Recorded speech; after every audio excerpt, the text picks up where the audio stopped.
Welcome to the Roost Podcast. As always, I'm your host, Sean Pitcher. Today's guest we have is Taylor Shively. He's currently the assistant athletic trainer at Syracuse University, primarily working with track and cross country. Syracuse is about an hour away from my hometown, so it's very near and dear to me. Dinosaur barbecue, Cuse Big Orange. You know, one of our dreams when I was in high school playing football was to be able to go play our state championship in the Dome. So if you ever hear about the Dome, you're going to probably know about Syracuse right away. We never made it there. We made it to a lot of playoff games during my time in high school, but I was fortunate to get to go there a couple times for basketball and a couple games. Taylor's also had stops at IMG Academy and also the University of Minnesota. So I think this has been long overdue, and we're really excited to have him on. It has been long overdue, man. Like we always had fun conversations when we worked together at IMG, and then you left, and then I left, and then you started a podcast, and finally I we're know. I always tell people, I go, I knew Taylor was different the first time that I didn't even meet him yet. So I remember walking into the facility over at IMG were football, lacrosse, and it was track. Like four sports were over there, yeah, right? And I walk into the athletic training room, and I can't remember who was over there at the time. And I see like a boomstick in the corner from like Kabuki and a couple other different tools. And I'm like, is that a Kabuki boomstick? And like the athletic trainers that were in there were looking at me like, that's a what? And like they had no clue what it was. And I was like, tell me who that is. They're like, oh, that's Taylor. He's a new athletic trainer that's working with track. I go, I need to chat with this guy. He probably knows a little bit more than probably most individuals. well, yeah. I think you sent me the questions for this podcast, and the first one was like, "What is your roots?" And I didn't know what that meant, but as I kind of like thought about it, like what there's a lot of ways to think about that, right? Like you can think about like what grounds you or what is like your home base, like what brings you back, whatever, and what is the constructing concept of what you do, right? Like all of those could be your roots. But I think what I consider to be like my grounding concept is that for the longest time, all people ever had were their hands, right? And somehow, some way, like people were healthy, right? Like you didn't have electrical stimulation, you didn't have all of these modalities that people have nowadays and are a lot of times relying on in a negative way. And we forgot how to use our hands as clinicians. And we forgot how to use or how to manipulate fascia and tissue in such a way to produce benefit to help our patients. And so the first time I was introduced to a boomstick was, I think, when I was at Syracuse as a grad student. My mentor, who was in charge of men's lacrosse, who's still there, purchased one because our strength conditioning staff with football had created tempering bars, which was also a long kabuki concept where you lay a 120-pound roller on your back to help separate fascia. And so I I used to started. call those ex-wives at University Yes, of Buffalo. yeah. I think That that's was what the they're. running frequency joke. I think that's what the actual like purchasable name is the ex-wife. Oh, I didn't even know that. That's funny. Yeah. And so I was like, oh, like this is cool. Like you can use, because for the longest time, everyone, I think Kelly Starrett might have said it first, but the concept or conceptually, it takes 1,000 pounds of force to create any sort of actual change inside of a thick muscle, right? And if you're dealing with athletic populations, like even the smallest of athletes have thick musculature. And a lot of people, similar to myself, like I'm not overwhelmingly burly, but I have to be able to manipulate all of that tissue in order to create benefit. And whatever tools you can use, whether it was like, Rogue had the rolling pin for a while, which was a smaller stainless steel bar that I think was 20 pounds. And then, or maybe 12 pounds. And then the boomstick was 25, 30 pounds. And then the ex-wife, and there was another one in between. The pain pill was the other one. It was like Yep. boomstick, pain pill, ex-wife.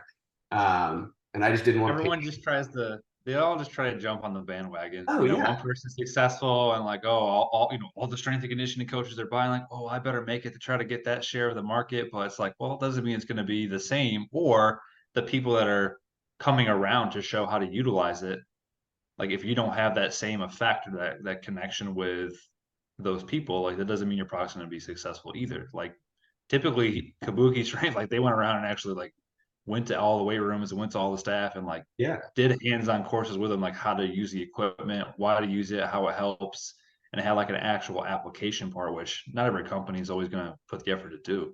No, exactly. And I think like you're starting to see that like, we had the experience with Theragun at IMG, right? Where they came out and they put us through a 3-hour seminar on how to use the Theragun, right? And then Hypervolt released something and Tim Tam released something and Costco has a Kirkland signature massage gun at this point.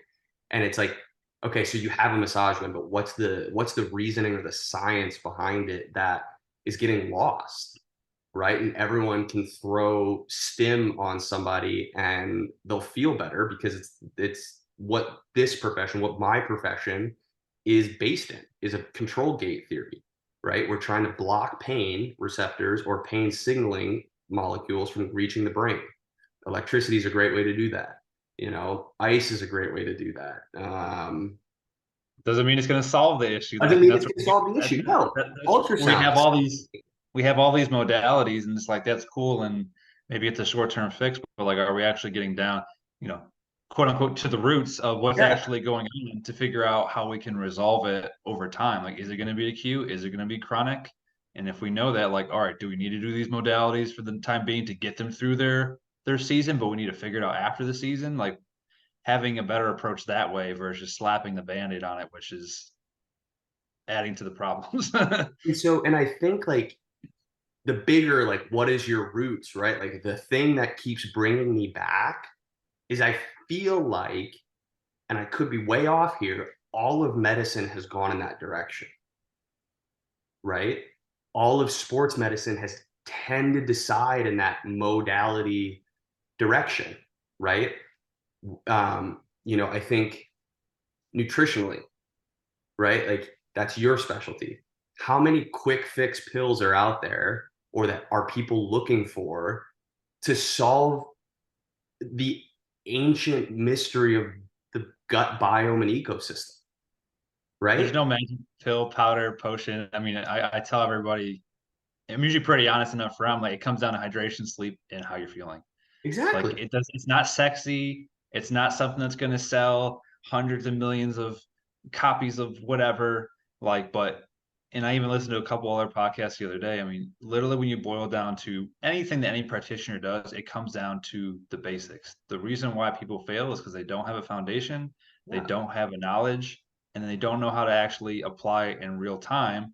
So, what do? They do what they know, what they learned from their most previous environment, or they're going on social media or they're trying to find the quickest, easiest thing that gives them an instant feeling of change, but doesn't teach them the tools to have long-term progression and change and behavior change over time. Dude, I love pre-workouts and thermogenics. I know I'm not like getting it better using them, but I feel it right away. And I'm like, hell yeah, this is good. This is good. Like I'm sweating out of my eyeballs, but this is good. Right. And it's like, you know, bodies bodies are so individual. It's absolutely insane to consider that like there's somebody out there that has the fix or the magic pill for everything. Like I don't think people understand, and I would bet a good amount of money that people don't understand like what's in your stomach, in your gut, quote unquote, whatever wherever you consider your gut to be, like that is a jungle ecosystem. Yeah. And there are however many billion ecosystems on planet Earth that never interact with each other. My gut biome will never interact with your gut biome. Will never interact with Laura's gut biome. Will never interact with Natalie's gut biome. And we still wander around thinking somebody's got a pill for all of those things. Yep. And it's I like, always I tell people from the jump, I'm like, you need to give me 3 to 4 months yeah, because I don't even know the person yet. I don't know what your schedule is, your routine, how you eat, what your just basic everyday day in day out is, and and like it goes back to your point. It's just a fast-paced society, a convenient society. Everyone wants to get a dopamine hit oh and feel yeah, really good because they're missing out because someone else is looking and feeling that way. But like when it boils down to it, like it takes time. But unfortunately, not everyone's willing to take the time because they just want to be like everybody else instead of focusing on just being themselves and worrying about what they need to do for themselves. 100%, 110%, right? And it's like, you know, you we grew up at this point in time where like, fast food was a rage, right? It's not so much anymore, maybe. I don't know. But like, Well, now it's just convenience because you everything can be delivered to your doorstep. So it's like you don't have to even move now to get food. Like your groceries can come to your apartment, your house. Your fast food can come to your apartment, or house. Like yeah, we're literally the point it's going to get to, which is not shocking. But you and me can just sit here and we can order everything and not physically have to move if we didn't want to. dude, I beat one of my Just sad. friends. I had a bet with one of my friends, and I literally Instacarted him what he needed to fulfill the bet, just so I knew it got done. And it was the best $15 I've ever spent. Yeah, Like, but that's how simple it is, right? And that's how everybody wants everything to be. And it's not like it's not that easy. it's Like, definitely not. And I always tell, athletes and clients I work with, I go, I want to go buy my stuff because I want to be able to use my hand, go pick and grab it, and know that the quality of it's good. I'm getting the right flavor, the stuff that I would want and use. I want to make sure that's picked out. I don't yeah, want someone else picking it out for me. And then I spent, I don't know, 100 whatever dollars on groceries, and then it's some BS thing that I didn't even want or some substitute because they didn't have something. And yeah. then now I just wasted, I don't know, let's say 20, $30 on stuff that wasn't even ideally what I wanted in the first place. And if it's not available to you at that one place, chances are you or I are going to go somewhere else to find it because it's what we want. Exactly. And you get some walking in. So movement Baby is steps, necessary. which is So that crazy. talking about movement. So not many people probably know, unless they're actually working with you. And a lot of people we worked with at ING will also know this as well. What is the whole reason behind your obsession with lunging? All right, so a lot of people don't actually know this. When I was a GA, so when I was in undergrad, I met some of my best friends, and we were fanboys, fanboys of Corey Gregory. Corey Gregory, for those of you who don't know, is like one of the he was a big time bodybuilding.com personality and influence. He had a couple programs on there. Like one of his programs was the reason I even got into lifting. Shout out my buddy Cole Gregory. Um, but Corey Gregory started lunging every day for cardio. And so I thought that was crazy because he was getting up at 4 a.m. Our college gym didn't even open until 6, right? But when I went to grad school, I was box squatting a lot. And when I was realizing or starting to realize that my feet were going numb as I stood out at lacrosse practice. And so eventually I realized that when I was box squatting, I was improperly firing. So I'd hit the box and then crank my butt up. So I'd tighten my low back and tip my pelvis forward in order to get the bar back up. All I was doing in like hindsight was tightening my quadratus lumborum, my QL, around my lower vertebrae and compressing my nerves. Mm. So I gave up doing squatting for or squatting, not doing squatting, terrible English, but I gave up squatting for a long time, probably 1 or 2 months, and I started lunging every day. And I realized that what I was doing by lunging every day is I was eccentrically stretching my quads. So I was alleviating my knee pain. I was eccentrically stretching my hip flexors, which was loosening my low back. And I was concentrically activating my glutes, which in turn was tilting my pelvis back the right way and loosening my low back. So I started to fall in love with the idea. So I started doing like 300 meters a day because there's an indoor track at Syracuse in the athletics facility that's like 270 to 300 meters, which was great. And then I realized that gyms are closed on the weekend, or not on the weekends, on holidays. And so I lunged through, I don't know, a semester at Syracuse and then went home for Christmas. And I was like, oh, the gym's going to be closed. So I just have to lunge. So that was the first time I lunged a mile. And I did a mile in about 40 minutes. And it was cool because I was like putting it on Instagram and I tagged Corey Gregory and he got back to me. And I was like, dude, I'm in the collective. Let's go. I'm all in. And then it just became like something that was really, really hard to do. So because it's an exercise that everyone can do, right? Well, not everybody, but if you are of able body and mind, you can do a lunge. Mhm. Right? And I guarantee you, if you do enough lunges, it'll suck. So Okay. my first year at Minnesota, which was, well, I guess it was my last year, the year of 2018, I lunged 100 miles in the year and then ended up starting 2019. So I did a mile on Christmas that year of 2018 and then went back and did 2,000 meters, 2019 meters for the new year, and then a mile and a half on New Year's Day. And so I was like, oh, I could probably do a 5K if I really, really wanted to. You just kept upping the ante. Yeah. And so I started IMG in 2020, 20, I think it was 2020, maybe 2020. Yeah, because it's probably right around COVID time, wasn't it? Something like Yeah. that. Well, when did COVID start? COVID started March 2020 or July, something? yeah, March of 2020. So I started in 2021. I started February 2nd, 2021. That Christmas, I lunged a 5K in 3 hours. It was -5 degrees when I started. My sweat had frozen in my sweatshirt, but it was one of those things where it was like I walked into the gym the next day and I was like, did it. It was just one of those things. I did Anything beyond that point is gonna be easy. exactly.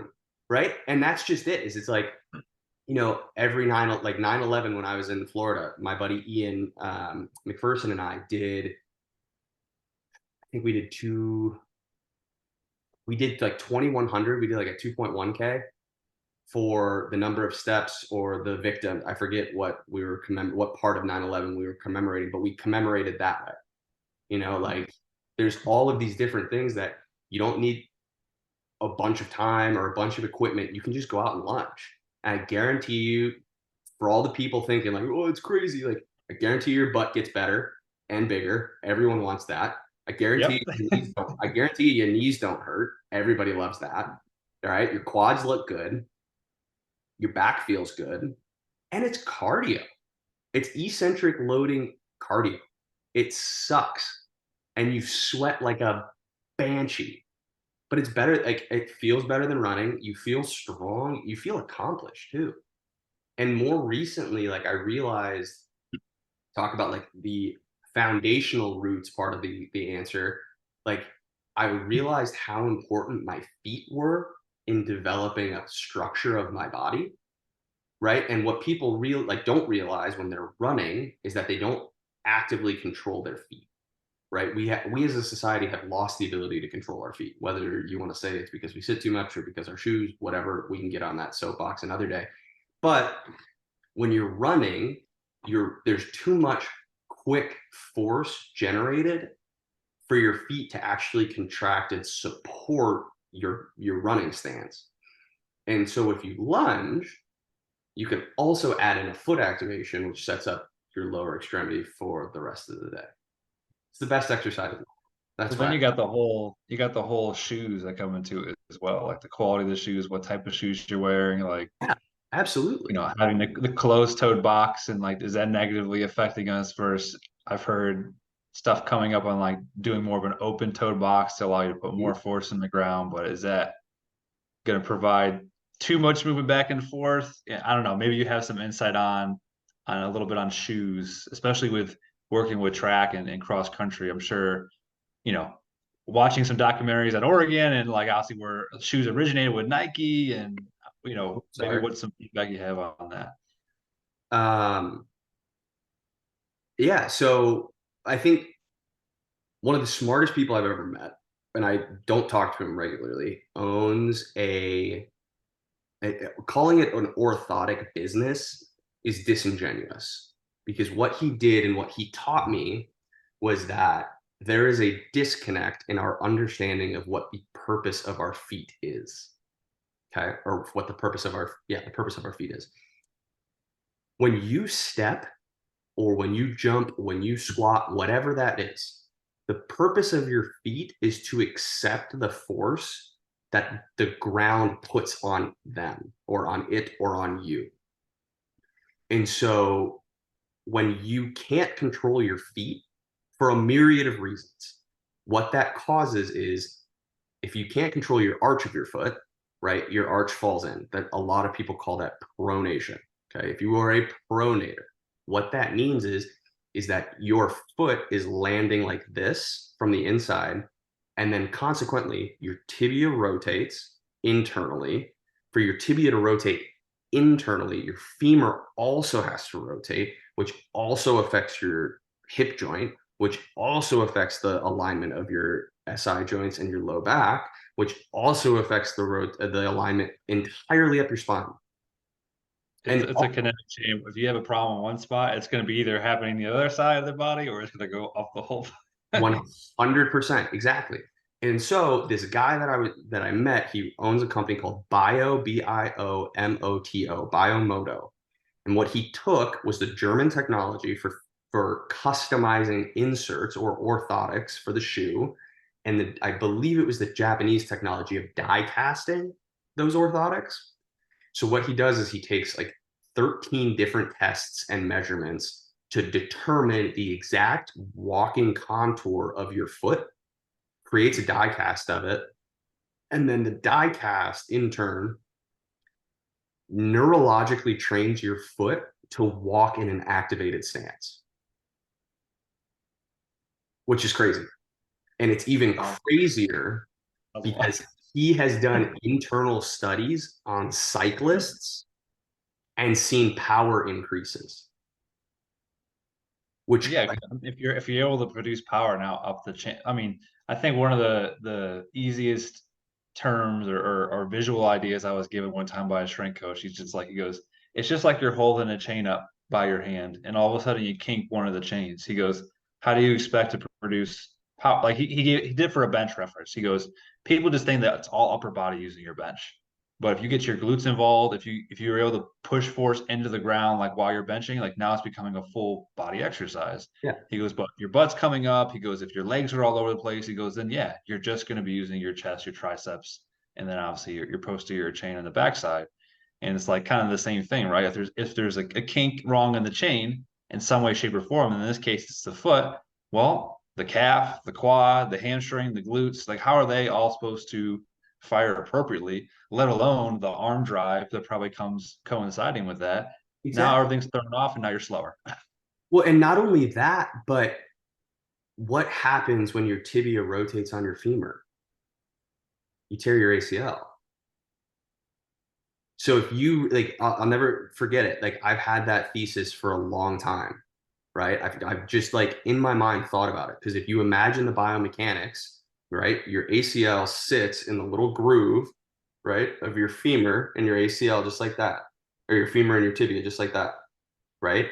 The only Mhm. way that people are aware of that the ACL stops, the only movement it stops, is that twist, right? So if you're preloading the twist, that's why I believe you're seeing so many non-contact ACLs. The turf doesn't matter. The grass doesn't matter.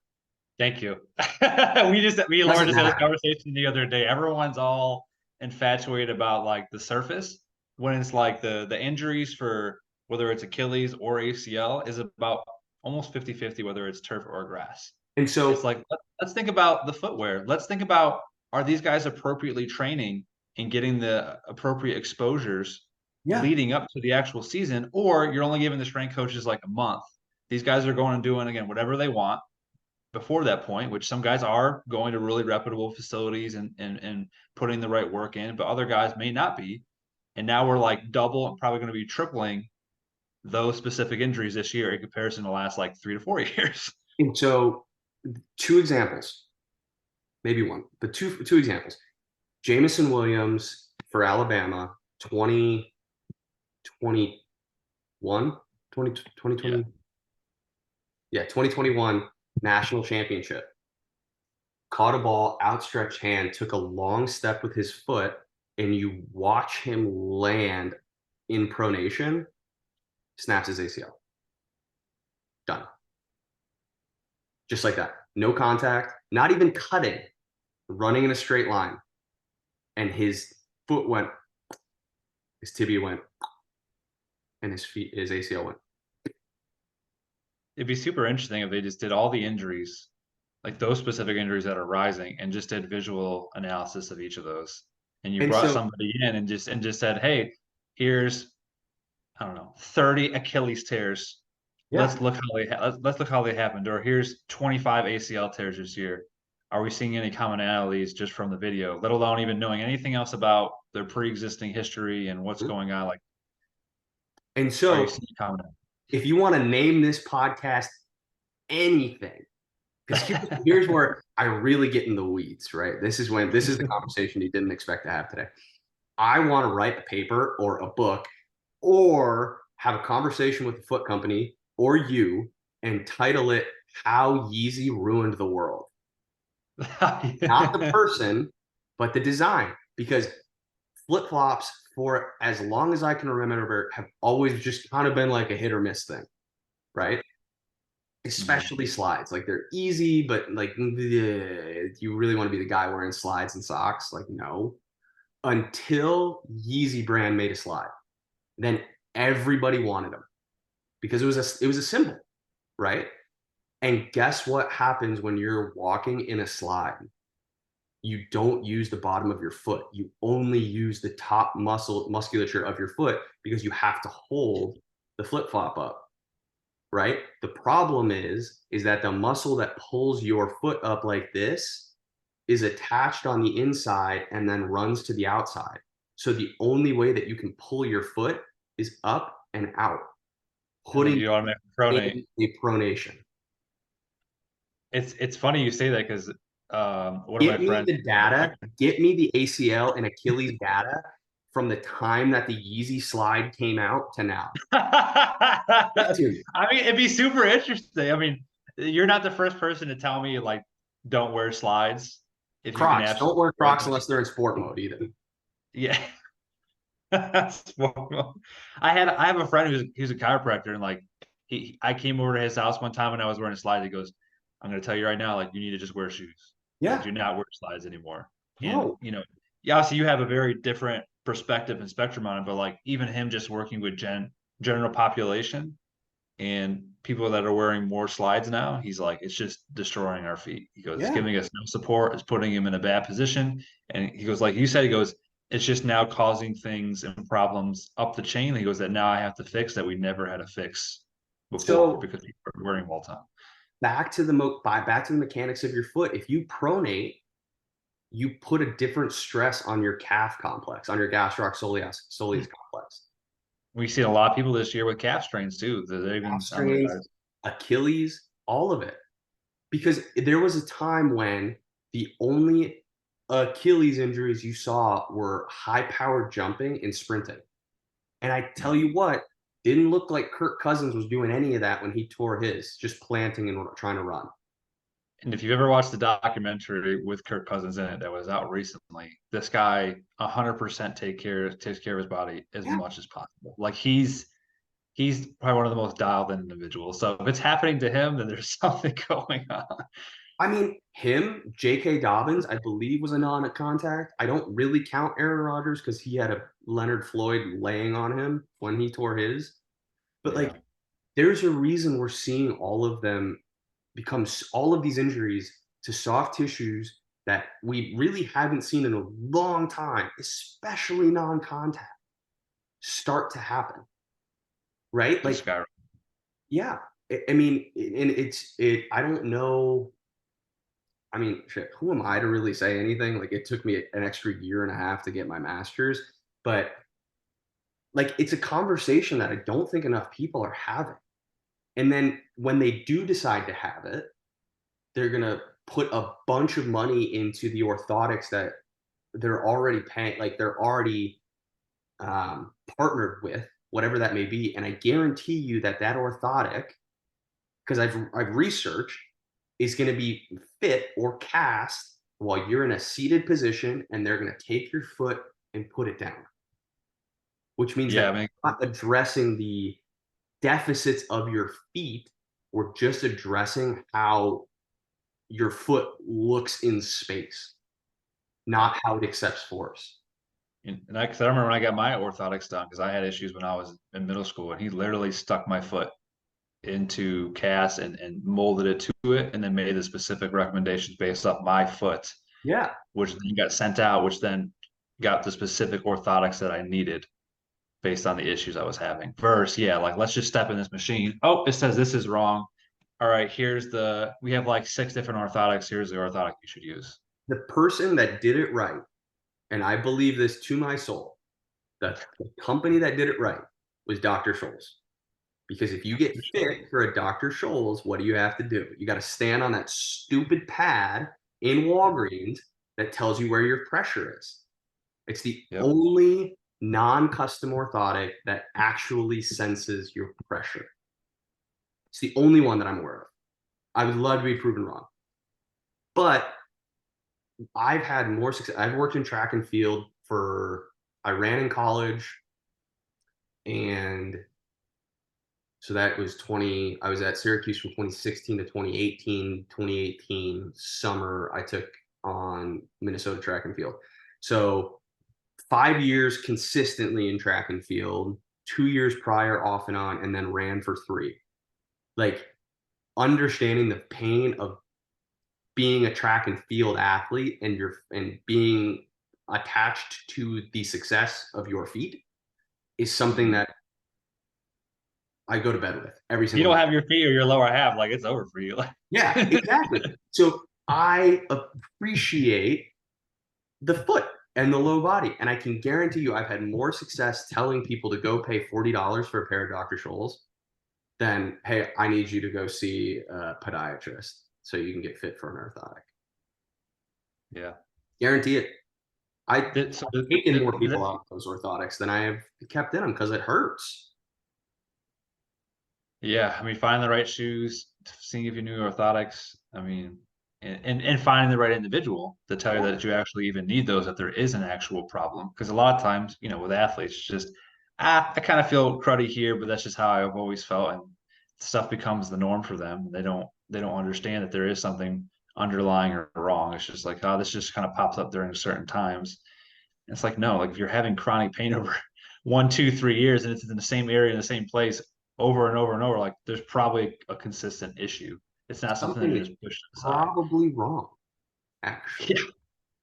So did running track get you into wanting to specialize in track, or like what has pushed you to like want to continue to keep working with cross country and track specifically, rather than maybe some of these big mainstream sports that you might see an athletic trainer want to work with, like football, basketball, baseball?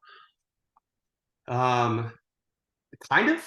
I think the biggest thing for me in working track and field and having run track and field is that I see track and field and cross country, or just running and walking in general, slower, right? Like Larry Fitzgerald had an interview way back when, and he was like, yeah, when the ball is thrown to me, it looks like it's slowing down as it comes into my hands.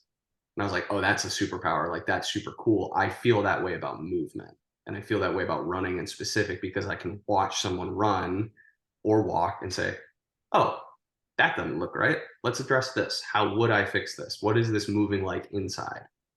Right. And I think what I appreciate most about the sport that keeps me coming back is that it's all talent based. There's no skill involved in track and field, right? Like, it's not about how many balls you catch, or how like hard you can swing a bat, or eye contact with the bat, or how fast you can serve a tennis ball, right? It is literally just how fast or strong or powerfully you can move your body a specific distance on any given day. which Mhm. is why you see crazy things like Arian Knighton running the fastest under 20, 200 ever. And he hasn't done it again. But that day, his body was primed to run that powerfully. And Yeah, they it's hard to replicate that time after time. Like exactly he may run that close to that or under that. Who knows? In the next 2 to 3 years, but it's like when all the stars align and you're able to do it, you feel good, like let it rip. But that doesn't 100%. guarantee you're gonna be able to replicate that over and over and over. And it's non-linear either, right? Like Usain Bolt wasn't just here, right? He had up and then he went down and then up and then down and then up. And he broke world records, but every run wasn't a world record for him. There was for a time like every run was a world record, and that was insanity. And there's no better time to be a track and field athlete until the Netflix documentary next year. But like, like that was the coolest thing because it was like, oh, people are going to watch this guy because he's that good. That's insanity. Mhm. Like it's crazy to think. Like I don't know how much an Olympic ticket costs. I would assume the 100-meter final is probably one of the more expensive Olympic tickets, right? Yeah. You buy that ticket for 10 seconds, maybe 15 from the time they say a runner's on your mark. Like that's it. Look, people want to be part of a moment. They want to be part of something that happens once in a lifetime, once every 4 years, whatever it is, and they can say like, "I was there," or "I took a video and I was able to see it with my own eyes," which not everyone's able to do. And the craziest part is that on any given day, someone can false start. And even more recently, people don't even have to false start. They just have to be so fast reacting to the gun they can be disqualified, and then you don't watch them. Like, shout out Devin Allen, right? Like, And that's the tough thing. It's like you work so hard to get to that point, and then all of a sudden that 1 second mistake, yeah. everything you worked for over. And it's not even a mistake. Like, you could just be too excited. Your body could be too primed to Yep, run you're fast. you're just in that highly sympathetic state, and you don't know how to. That I mean, that's even you look like some other sports. Let's say like the first football drive, everyone's super anxious, nervous, everyone's just like too hyped up, and then like once you get a couple series in, like you're more calmed down. It's like, us working both with mental conditioning and sports psych, like a lot of these athletes would really benefit from utilizing somebody that can get them in a better. Like you can be in that heightened state, but how do you keep yourself at the same time calm enough where it doesn't overcome you? And then Exactly. again, put you in those situations where now it's becoming a detriment. It's like there's that really fine line in between both of those. And that fine line, like that's like the flow state that everyone talks about, right? Like mentally, I'm up here, physically, I'm up here, and there's an intersection of those points where performance is unmatched. And Yeah. that's the cool thing when you're in that part of life, when you're like contributing to somebody's flow state part of life, you're like, damn, that's Yeah, that's different. I like I like the one example you gave, and I use this with a lot of my athletes because I've actually shifted more to doing a lot of board work, like whiteboard work, Mhm. and then just having them giving me feedback versus PowerPoints because especially the last 2 years where I was at, like they did not want to look at a PowerPoint. They didn't care if it was visual PowerPoint. They didn't care if it was written PowerPoint. So I got to the point where I was just like, all right, we're going to talk about two topics. Which of the two do you want to pick? Yeah, Boom. They pick the topic. Okay, someone give me a personal example of where you struggle with this. And then everyone likes to talk about themselves yeah, and their specific example. And most people also have the same issue going on, but either they don't want to talk about it. So, the person that likes to be chatty and talk the most is probably going to raise their hand and say, hey, I want to go over mine, which then incorporates everybody else because then they want to talk about theirs because the main person's talking about their stuff. yeah. So then it's like, then I just intertwine my education in between their personal example. And then now they're a lot more engaged because it's about them. But I'm also teaching them something that they can now go out and apply to the court or the weight room or real life because it involves and it's surrounded about them, which no one wants to sit there and listen to somebody for 45 minutes or sit off and read a board for 45 minutes. It just doesn't work anymore. And But to get back it to my point, really I did. would draw this graph and I would draw that line like you talked about. Yeah, And I would say, you want to gain 20 pounds. Well, guess what? There's going to be weeks where you put a pound and a half on. There's going to be weeks where you're super dehydrated and you're down 5 pounds because you didn't do what you're supposed to do over the last 3 days.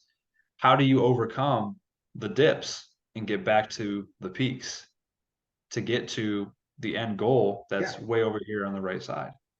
And so I think, and I've thought this for a long time too, that the last real frontier of medicine, maybe not last frontier of medicine, but the last frontier of like performance-based medicine, call it, right? Nutrition, mental, all of that, is figuring out how to get keep those peaks elongated and the dips shortened as it relates to the female hormone cycle.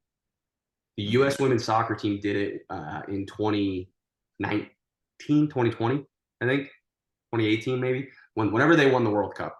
The women, there was an article published that year about how they had specific hormone and hydration tests so that their hormonal cycle matched their training load.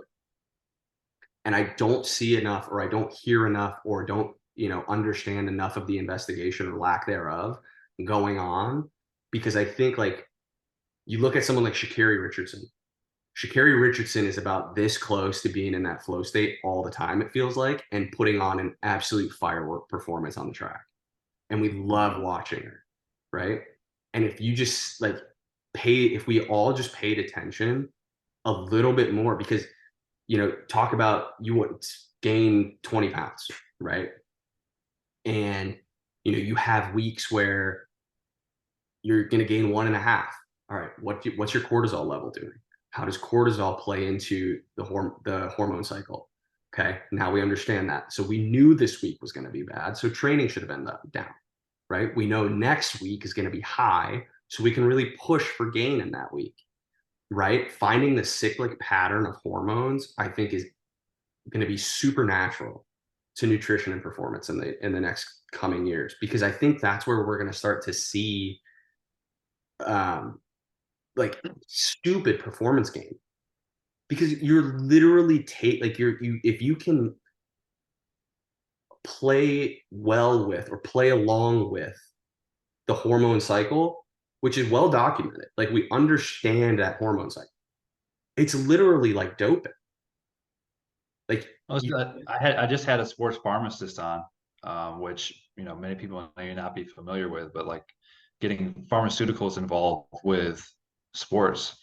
And I'm really big on getting biomarker testing in labs done. I think we definitely need to know if there's abnormalities, deficiencies, low levels, so we can correct them and not get them just to normal, but in a lot of cases for athletes, getting them to more of an optimal position, right? yeah, Like just because vitamin D is 30, right? The doctor's going to say, or the individual's going to say, well, that's normal. Well, for an athlete, 40 to 100 is optimal to be into that range. And that's going to have more of a benefit or put them in a better position to reduce a break or fracture. But, some of the stuff she was talking about, we had the podcast and offline is, if certain athletes are on certain medications or certain athletes are on certain supplementation, right? And pharmacists know all the downstream effects and all the different pathways. Well, now you're more appropriately able to target medications and supplementations based off the individual. I don't think gene testing is 100% yet, but we do have a couple different gene tests, especially like the MTHR or methyl, mhm. looking at like homocysteine, folic acid, B12. One of her things was like 50% of people don't methylate appropriately, which means then you're not going to be able to utilize your B vitamins appropriately, which B vitamins are part of our energy system, red blood cell formation, and several other different things. So when you can tie a lot of those pieces together, and if you're able to invest and do that, I know it's a challenge because obviously with NCAA regulations and WADA and drug testing, like that kind of gets really mucky. But yeah, people are willing to invest to do that, and they can start optimizing and putting themselves in better positions. Like the sky is the limit on what we could do down the road. And I feel like where you and I are, right? Like we are competitive people, right? Like we operate in the sphere of competition, right? Most medical practitioners aren't competitive. right? It's not about being, it's about fitting into the bracket of normal. It's not about fitting into the bracket of optimal, right? Or Yeah. breaking through the bracket of normal to get to optimal, right? They're going to say like, well, why do you need to know if you're allergic to gluten in order to run track, right? Like Yeah, why? they don't have the application connection to it. Or, I've had clients that have been physicians before, and I go over some of this stuff with them, and they don't know. Because Exactly. again, most physicians, right, you go through all that schooling, but that doesn't mean you're getting any type of classes or information in nutrition. So that's why, like, I have two twin friends from high school, and I'm like, if you have issues with nutrition, please refer out to a dietitian, Yeah. or actually have a conversation with the other practitioners in the hospital, and have a conversation and understand more what they do and how that directly applies to you. So then now you can provide better patient care because you at least have a knowledge, or you have a reference that you can refer out for that person. And I feel like in medicine and in sports performance and sport and all of that, we're just not shaking hands well enough. Like I truly believed that, and I still do believe that the IMG system that was based in mental and physical and nutrition, like that was set up for success, right? Because everybody talked to each other and we all knew where each other was or were. It was just at such a large scale, it couldn't be done for at least in my worldview effectively, right? Well, you just need, I think what we were trying to get to there is have every sport have their own individual practitioner team. Yeah. But at the end of the day, right, it requires a business to want to support that and be able to provide the appropriate staffing. So every team does have that team. I think I was very fortunate, again, I was working with one of the bigger sports there, with football, and, having a coach Dillman, a Ruby, Yeah. uh, our mental conditioning staff with Marcus Hawkins. No one knows who he probably not a lot of people know who he is, but you should get to know who he is because he's definitely a special individual when it comes to mental conditioning.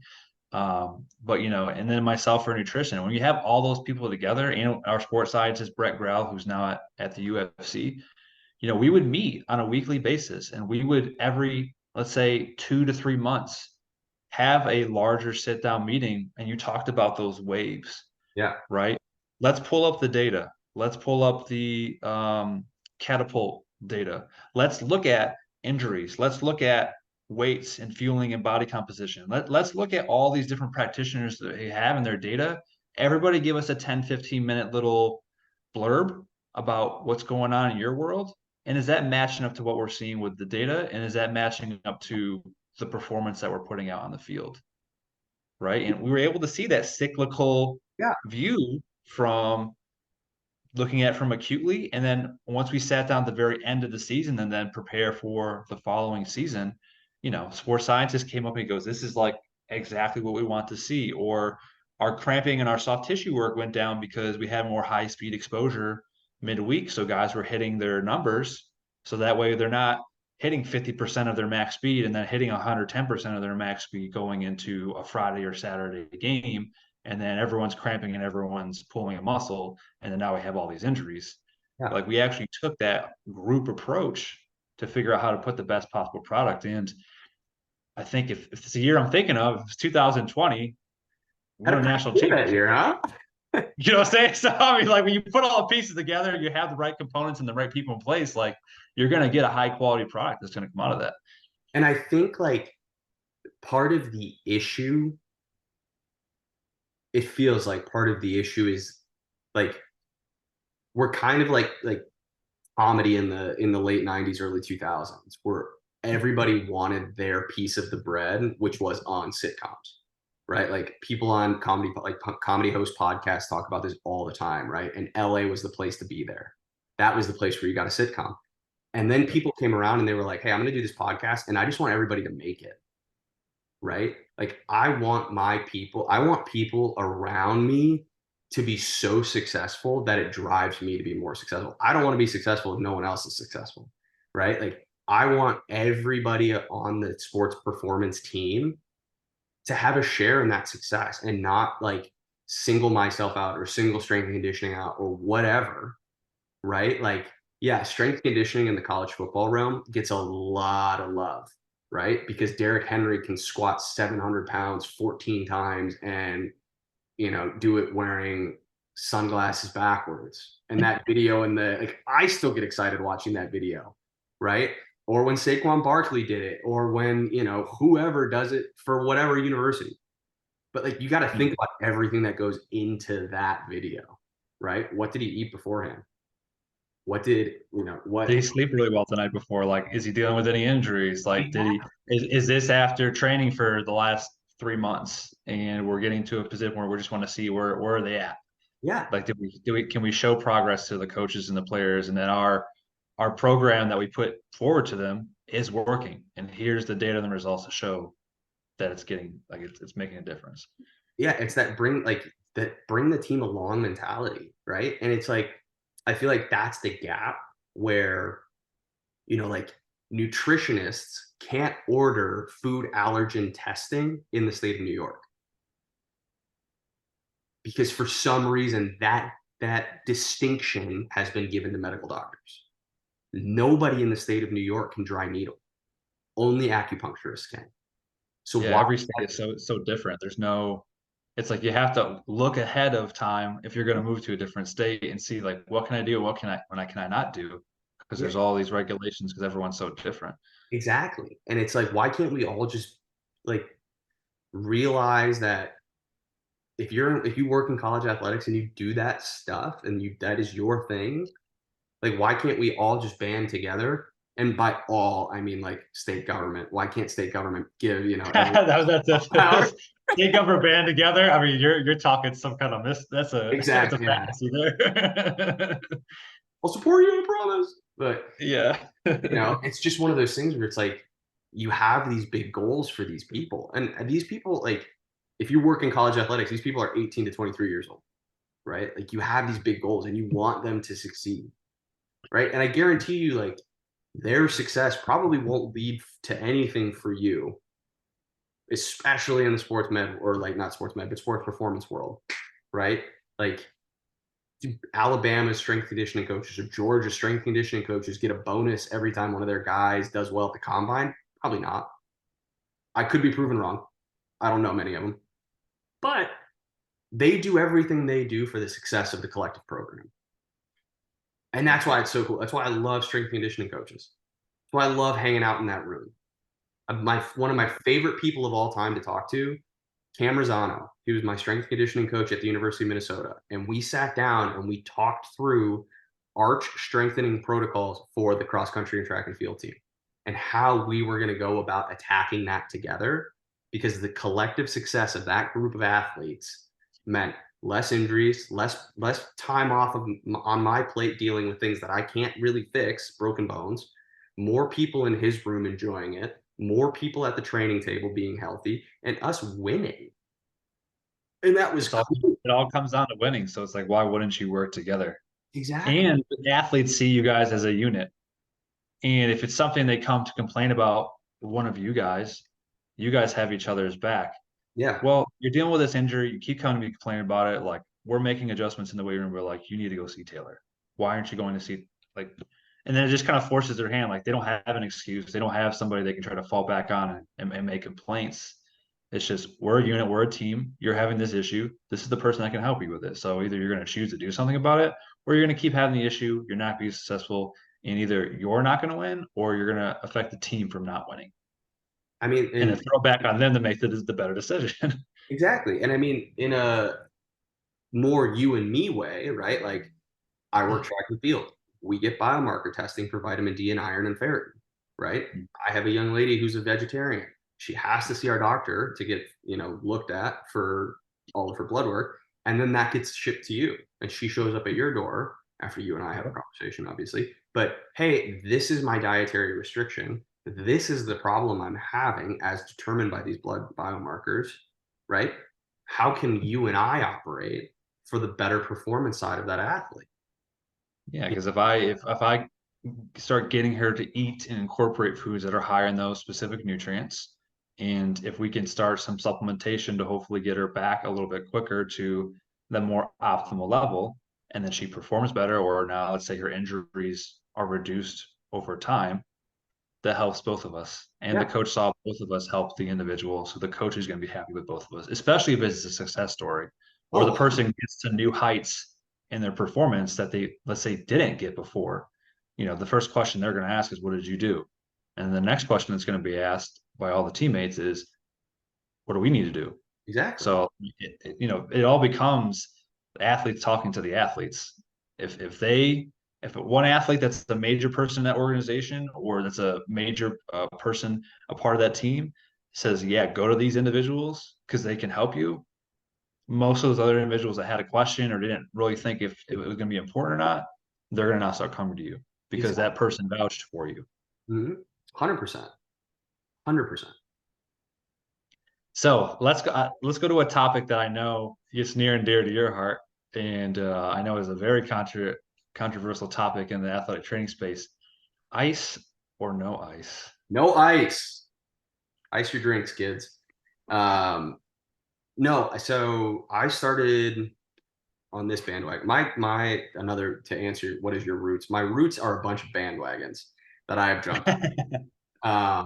No, I got on the no ice bandwagon because of someone that I worked with at the University of Dubuque in Iowa. His name was Andy Acation, and he was the first person that like really broke it down for me in simple math. Right? Like one of the first things you learn is basic addition and subtraction. That's all life really is when it comes down to. So, what are the ones and twos of ice? Ice causes vasoconstriction. Ice has never been shown to limit swelling, right? Your body is smarter than you are. Guarantee it. Your body is smarter than you are. My body is definitely smarter than me. I am, as I almost say, me am. Um, your body's going to swell regardless. It's going to send the proper amount of swelling regardless. Ice doesn't limit that. It just slows it down and then creates a higher consistency of swelling so that it doesn't move as effectively through the tissue that it's trying to get to. So the only time it's really worked was when I believe it was a Buffalo Bills were playing the Jets, maybe in the early 2010s time around, and a young man got cracked coming down on a kickoff. The doctor on the sideline that day, I believe he's a neurologist, Dr. Cappuccino, that's his real name, injected him with 32-degree saline and basically iced him from the inside out and stopped his brain from swelling. Hmm. But I don't know many people with hamstring strains getting iced from the inside out. They're just putting ice on their body. And all that's doing for me, the practitioner, is tightening everything up. It numbs you for 15 minutes and that works. And that's great. If that's what you have to do, like do it. But realize that you are most likely tightening a muscle that is already like actively trying to relax, right? You're limiting the amount of healing factor that your body is sending to that spot in order to begin the healing process. And like at the end of the day, like that's what you want. You want healing, right? So you're just delaying what your body already is trying to do. And when you look at it from the nutrition side, like we want to vasodilate. You want to get more Exactly. oxygen, you want to get more nutrients, you want to get more things that are going to help with the specific injury that's going on. So if you're constricting it and it's going to get there slower, now we're dampening the ability for those things to hopefully provide some aid or benefit. Right? Like you look at concussions, right? Like in the first 24 hours, we need to get carbohydrates in there. We need to get creatine in there. Like we need to get magnesium. Like we need to get things in there that are going to help hopefully mitigate the symptoms that could possibly occur, which if we can get the right nutrients and also the fluids in there, then hopefully, right, there's less symptoms. They're not concussed for as long period of time. There's a faster return to play, Yeah. right? But if we don't do that, then it's probably going to be later in the spectrum. It's going to be elongated and take longer. And then it's all about availability. So if you can't be available for your team or for you as an individual, if you're an individual sport, like that's hurting you. That could be a scholarship, that could be a paycheck, that could be affecting your family, like, and just down the line. So, when you make some of these decisions, even though icing isn't that extreme, right? But if there's other modalities and other things you can do to make sure you get back quicker and that's impeding it, you might want to double think blunting adaptation like that. Exactly. And so, I mean, I think like the best way to think about exercise in sport in general is just micro injury, right? Like using a muscle in a training setting is creating micro injury in order to create micro growth, right? So hopping in an ice bath, and this is really where I started to think about it, is hopping in an ice bath after that micro injury going to hold lactic acid there. And that's when I kind of did my own personal research. So I was squatting every day, I was lunging every day, I was deadlifting every day. And then I would get in the hot tub for 20 minutes up to my neck. And I would just get my heart rate going in such a way that it was, assuming circulating more oxygen rich blood to where it needed to be. And I did that for a year where I lunged and I squatted and I deadlifted and I never took a day off. And I didn't even feel bad, right? Because I was trying to circulate as quickly as I could out of that lactic cycle. Now, that's not to say I don't believe in ice baths for the dopamine hit you get if you do it in the morning or if you do it pre-training. I think the Stanford cold glove experiment is really, really intelligent and far more than anecdotal. For those of you who don't know that, so your hands and your feet have denser capillary beds, and therefore your blood temperature changes more rapidly through your hands and your feet.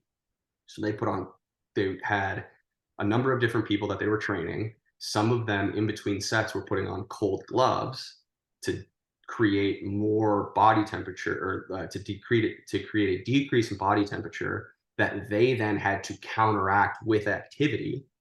And they saw more muscle gain, more strength gain, and all of that.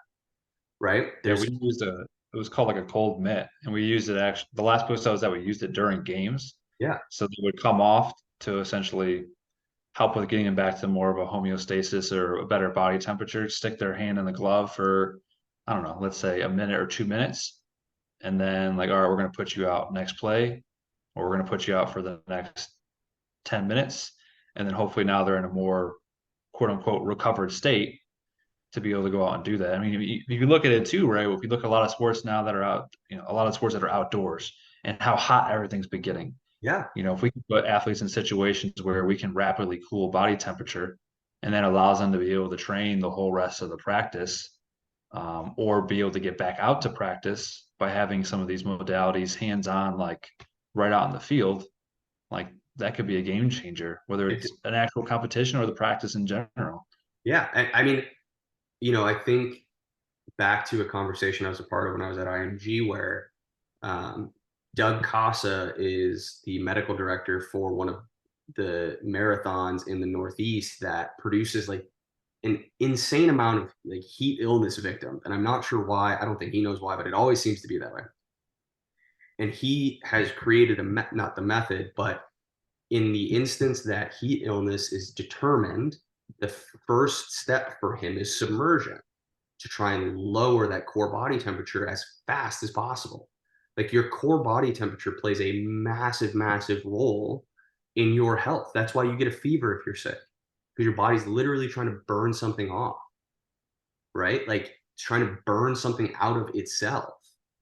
So if you can find a way, I don't think we're quite close to having like um, cryo chambers on the sidelines, but I feel like if you had a cryo chamber in the locker room at halftime, right? And you had the guy on the team. If you had Travis Hunter, right, who's running double plays both sides of the field, both sides of the ball, right? If you threw him in a cryo chamber for 5 minutes and brought his core body temp down like that, what does his performance do? It'd be worth a yeah. look.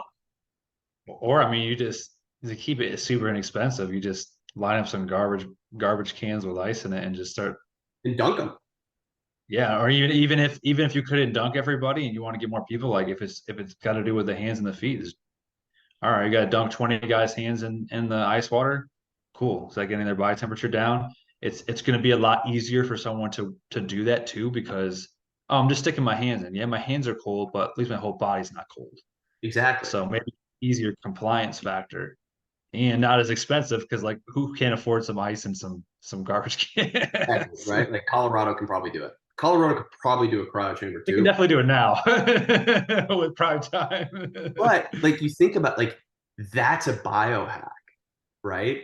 And then you add the right nutrition into that, that's a biohack, and I think like finding those biohacks naturally is going to be like the gold. Like that's the next, I think, standard of sports performance that we're missing right now is like the intentional decision to focus on biohacking, right? Like how can you biohack sleep? How can you biohack being awake? How can you biohack performance? And that's not like illegal, right? But if you can find a way for a distance runner to increase the bioavailability of oxygen in their blood, however you do that, right? Yeah. Guess I what? mean, I tell everyone like sleep's the cheat. I tell them that sleep's your cheat. I try to relate it to games. Like it's your cheat code. Yeah, If you can get appropriate amount of sleep, enough REM sleep, enough deep sleep, physically and mentally, you're gonna feel better the next day. And honestly, like I've even taken it a step further. Everyone always says your day starts with breakfast. Well, your day's never gonna start the way you want it to if your sleep isn't good the night before. exactly. So are you taking care of business the night before to allow you to be successful the next morning for you then to make the physical and mental decisions that you need to start your day on the right foot? Because if not, if sleep's poor, you don't eat breakfast, now it's just going to be a domino on a cascade effect for the whole rest of your day, whether you see that or not, big picture. And that's when you get to talking to people who are like, I'm just not a morning person. What do you mean you're not a It's, morning you're person? not sleeping well person. That's what you Yeah. are. The best decision I ever made, I bought a chili pad over sponsor me, uh, over COVID. So when everyone got their first, government stipend check for COVID, I put that towards a chili pad because I was having problems sleeping hot. So I cooled my bed down to 55 degrees and boom, out like a light. I was taking better naps than I had ever slept before in my life. And I still Oh yeah. do. I tell people all the time the best sleep is 60 to 69 degrees. Yeah. And if you can't afford it because it's too expensive during the day, well, just put it on at nighttime. Yeah. Because, like you said, if your temperature's high, your body's gonna wake up, your body's gonna sweat, and a lot of times when people also wake up, either they have to go to the bathroom or they're gonna start mentally racing and thinking about the day before, what I have going on the next day, and then now I can't go back to sleep, and now your whole sleep is disturbed Exactly. or it's taking you 30 minutes to an hour to fall back asleep, or you may not fall back asleep at all. So if there's things you could control leading up to that point, why not try to take advantage of those things to hopefully put yourself in the best position to get the amount of sleep you need and be able to stay asleep for that time? Well, and I think like it's the only argument I have against making your bed every day. Like, don't make your bed, but like make it in the opposite way. Like fold over the sheet so that your actual mattress is exposed and then try and cool that place down as quickly as possible or as much as possible before you get back into bed. Right? Like that, like sleeping cold is where you want to be. Like if there's plenty of ways to do it. You just got to find what works for you. Yeah, I would have a whole when I was at IMG, I have a whole 1 to 2 classes like just on sleep. And we even talked about I would just throw pictures up on a PowerPoint Mhm. and talk about this is your bedroom. What do you guys think you could do to improve your bedroom? Yeah. Right? Whether it's reducing light, blackout curtains, your sheet, memory Sleep foam. away from this thing. Yeah, get away from all the blue light and things that are going to sympathetically continue to keep stimulating you and keep producing dopamine 24/7. How do we create a sleep hygiene or sleep routine that's going to put us in a parasympathetic state to make you want to fall asleep and produce melatonin and actually make you want to go to bed?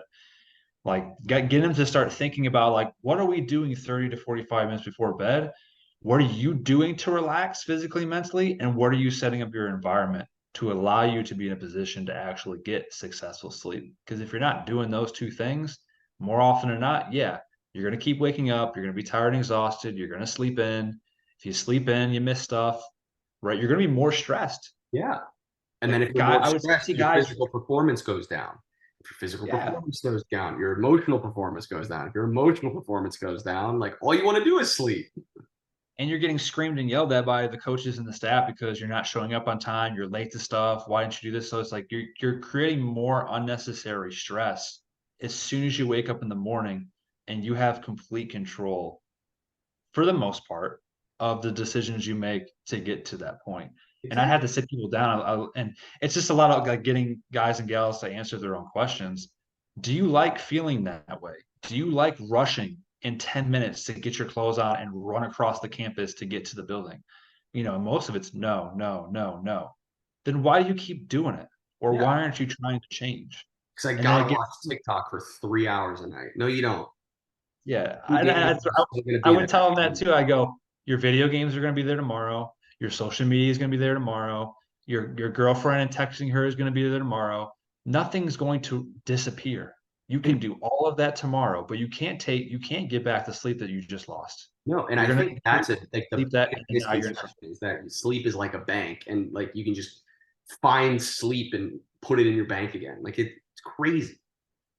Yeah, I mean, whether it's one day sleep that, 2 days of sleep that, there's a variety of different studies out there to show even, especially if you look at tactical specifically, right?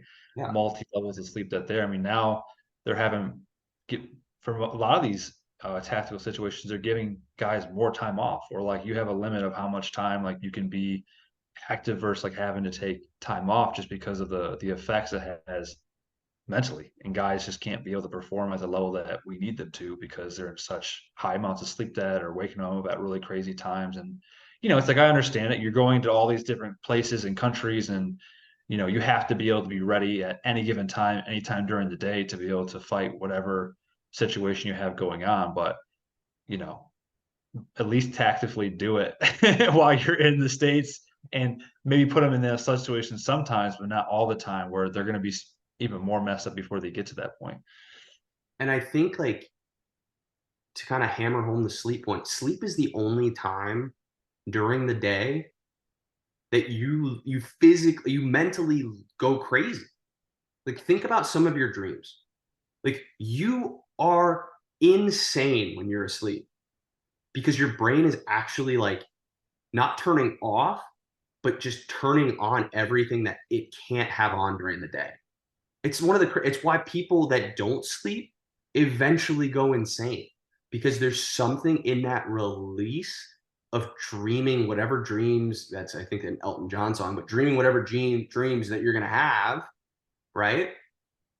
There's some emotional and chemical release that allows you to be a normal functioning human being the next day.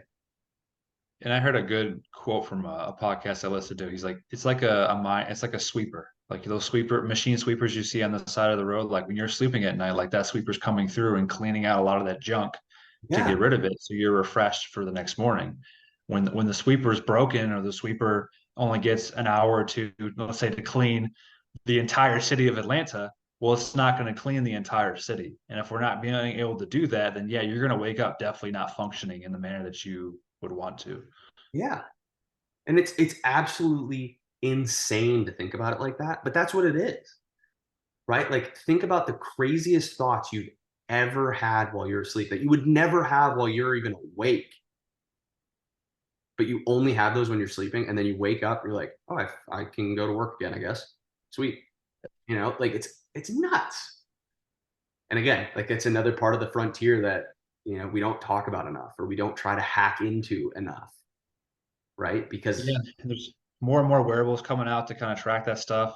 That was another conversation, And I think the one thing we could definitely say throughout this whole entire talk is both of us take the time to go talk to a variety of different individuals, no matter who it is, what the practitioner is, because we're all hungry to learn more and get better.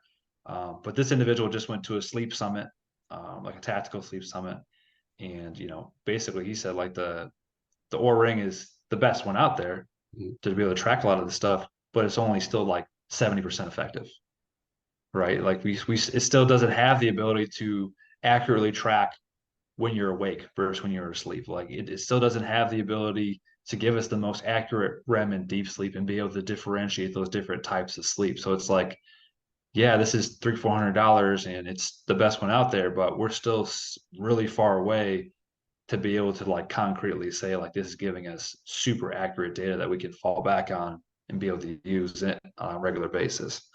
And I feel like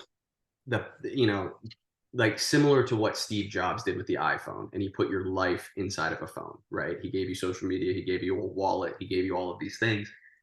I feel like the company that comes up with a wearable that can manage all of the health information that you not can get, but need to get, right? Like, I don't think you need constant blood biomarkers. I do think like blood sugar wearables, hot topic right now, very impressive, very good to know, right? But if you can manage to find something, like Whoop has their rest or their stress score, right? If you can wear something, probably if I was assuming over your eyes so that it was tracking your REM, your rapid eye movement sleep, Yeah. like if you knew exactly how much REM sleep you got, and then we managed to figure out how to increase REM sleep across the board, like that's $1 billion industry right there. Oh yeah. And it's Spot. just it's the toughest thing is getting people to comply with wanting to use it. Like that's the other. Because I don't think people want to understand how unhealthy they are. Like everyone thinks they're trying their best, and they're not. Like, No, I mean, sometimes they're given but again, some people just they don't have any clue because they've never had anyone to tell them that they're wrong. They've never had anyone to tell them that like this isn't a behavior you want to do for a long period of time because it's going to cause X, Y, and Z. Like until that figure comes in, they're just doing what their parents did or just doing what their friends did or the environment that they just have zero clue. And they think they're trying to make better steps, but they don't know in reality what those better steps are. It's all based off what we see on social media. And we know, and there's more and more practitioners, which is great, getting on social media, putting out more accurate information, and trying to, debunk a lot of those myths. But when you got people that have hundreds of thousands and millions of followers versus, let's say, practitioners that have 3,000 to 4,000 followers, it can be hard to overcome a lot of those individuals because they're going to get more views, more clicks, more exposure to a lot of these communities versus the people who actually know what they're talking about don't have as easy of a time because they're not as attractive when it comes to viewing them, which is a challenge. well, and the people that are actually like know what they're doing, right? Like, are probably pitching the non-easy way out, right? And Like, you don't want to hear yeah, it. you're probably not running around pitching Ozempic, right? But that's the Oh. hottest thing right now, right? You want to lose weight? Here you go. Done. This is great. Just ask your doctor for it. Like the people that are doing it the right way, and not to say that Ozempic doesn't have clinical efficacy and all of that, but the people that are doing it the right way are typically doing it the very not sexy way. Yeah. And that's the hardest part. Like nobody wants to hammer out arch curls that I call them.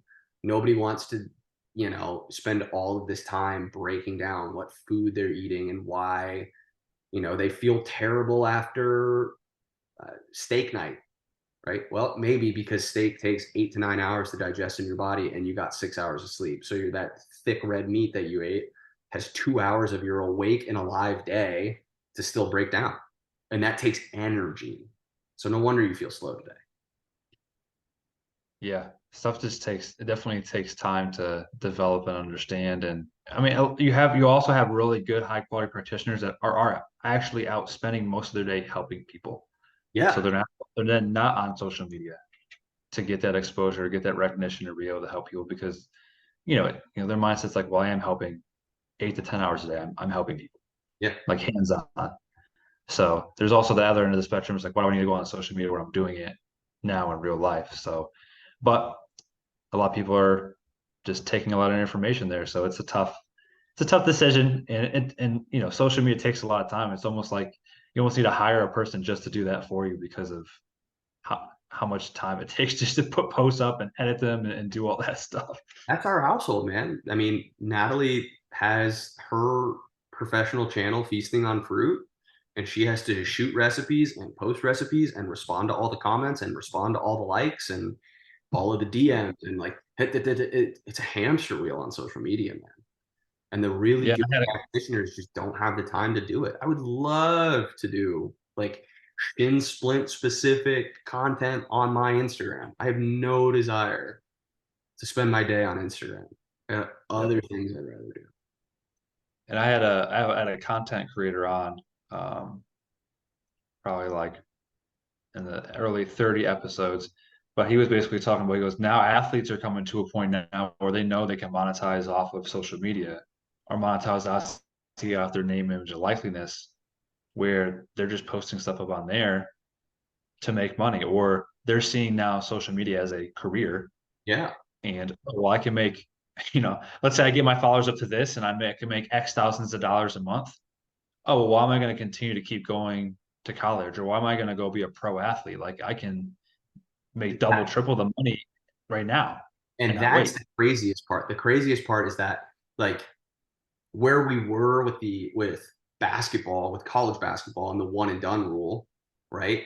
A lot of those kids, unless they are the Thompson twins or they're a lottery pick, right? They're not making that kind of money in the league anyway, right? They might be making more staying in college, which is like, oh, how the turntables have turned type of thing. Like you're seeing like Shadur Sanders is making a bag.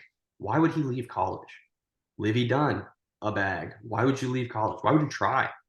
Like you've got 4 years of money coming in, which if you're managing correctly and you're not, doing whatever with it, right? That sets you up even if you don't make that next step, Yeah, I right? mean, we had kids that are just like, well, I want to go to the league right away, and like you said, I'm like, why would you want to go to the league right away? You have this X amount of followers. You already have some people that are coming after you to like be a sponsor for them. Like, let's say you're a big hit and you join a really large college organization that's well known for your sport. Boom, they're going to have now NIL people that are going to be wanting you as well, and you're coming out of 4 years of college, either thousands of dollars ahead or even possibly millions of dollars ahead. Yeah. And you could have been even a subpar college athlete. But just You because have everyone that follows you, you name. have a big name, everybody knows you, and you have a big backing because of the school you're at, like you're coming out debt free because you didn't pay for it and get a scholarship, and Yeah. you just made money on top of all that. And if you're smart, you probably got some financial wellness or some financial literacy, hopefully from somebody smart. Yeah. You're already starting to invest and save some of that so that you're set for the future. So it's like if you get the, and that's why like the last place where I was at, we had someone come in and did financial wellness Which I for our think is athletes that massive. were, yeah, 16 to 19 years old. And if you're telling 16, 19 years old what to do at that age with all this money that's coming at them, like they're not going to be broke at 25, 30 years old. Like they're going to hopefully now have the ability to be able to know what to do with that. Yeah. So Damn. all right, so let's wrap her up here. This is an awesome Dude, this conversation. I is know there's sweet. a lot I of really appreciate it, dude. We got to other talk stuff we more. were going to talk about. But my fun finisher for you, I know we talked a little bit about modalities. I know modalities is not the be all and the end all, but if you were to pick one modality to use with your athletes, what would it be and why? Can I use my hands or no? No, because you already talked about hands at the beginning. I think I genuinely believe that the best modality available on the market right now and in most training facilities is it's called a Delphi, Delphi, blood flow restriction tourniquet.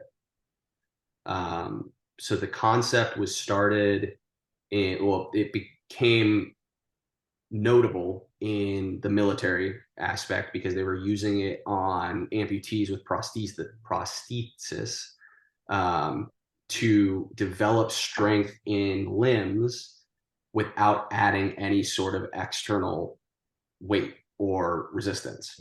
So conceptually, it's a tourniquet that sits on your extremity and it holds about 80% of your blood above the cuff and lets 20% run through. And what that does is it creates hyperoxygenated blood above the cuff.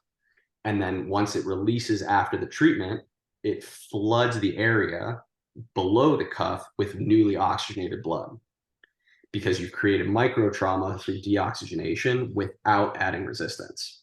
It's something that I felt so strongly about. I went out and bought my own. MSRP on those is about $5,000, but I wanted one for whatever practicing or clinicianing, that's not a word, I was going to do outside of any clinic that I was working at. It's something that I've worked on or I've used on my Olympic sprinters. It's something that I've used on myself after lunging a 5K. I think it is genuinely the best available, just going back to biohacking modality on the market easily. Customer service is great as well. Yeah, our physical therapists use that pretty frequently, to be honest with you, with a lot of return to play and rehab, and whether he did it body weight or whether he did it with a combination of actual resistance at the same time. So he toyed around with kind of like both concepts, and he definitely saw some success with it there as well. And guys got back a little bit quicker. And when someone get back quicker, a day or two faster, that's a game changer, especially depending on where your team is in the season or where they are in their season as well. And I think it has, and I know it has applications to both recovery as well as performance gain. And so if you can get both of those out of one item or object or modality, like that's the gold standard right there. For any listener who's watched Aaron Rodgers on Pat McAfee the last 8 weeks, there's a little blue box that sits in his rehab room and it's on a medical, I don't know, stand that they put IVs on. That's a Delphi. And it seems to be working for him. Yeah, there's that. I can't remember which facility it is that he's going to, but there's been a lot of individuals who've had their ACL tears, they've had their Achilles tears that are going out there. And I know they're doing that newer procedure now. And then he's also kind of has them on this accelerated recovery process using all these different modalities. And guys are getting back in, I don't know, what is it, 4 to 6 months or something crazy like that versus 8 to 12 months. They're running a factory out there. They, Yeah. the minute that they can, if they prove that they've got that surgery down and it's safe, effective, and Aaron Rodgers can run away from a 300-pound man, like that, what they will have done out there is flip the medicine game on its head. I mean, You're 100%. creating a new gold standard. You are. You are. And it's not going to be safe for everyone. They're using it in a way like Aaron Rodgers said, I want to come back as fast as possible in the opportunity that we go to the playoffs. Right. And then Kirk Cousins, a couple weeks later, tore his Achilles. He's already in a cast. He's already said, hey, no chance I'm coming back this year. Just don't have enough season. Right. Like, I'm good getting the old surgery. Let's go from there. Right. But if they find a way to take that first or second week ACL or Achilles tear and flip it so that it can come back end of season, that would be remarkable. And it changes it, like you said, it changes the game. It Yeah, I mean, changes. it's like ACLs too. I mean, it also is very individualized, but you have some people come back from ACLs in 6 months, where Yeah. back in the day it'd be 1 to 2 years if they And even could make it back from it. yeah, and back in the day, both the ACL and the Achilles, like those were career enders. You don't come back from that. You're You're never definitely going to not play an again. athlete after that. But like even if you go back to normal life after that, right? Like that's what's so impressive about it is they have taken what used to be a death sentence in athletics and turned it into something that could be one of the greatest stories of 2023, honestly. Yeah, I Well, think Thomas Davis comes to mind. He was a linebacker for the Panthers. I think he had 3 or 4 ACL tears earlier in his career, and then I don't know what he did, but like he came back towards the end of his career and was like as fast, as productive, and as good I wonder as what he his was in the early part of his career. I wonder what his feet look like. Would be a question.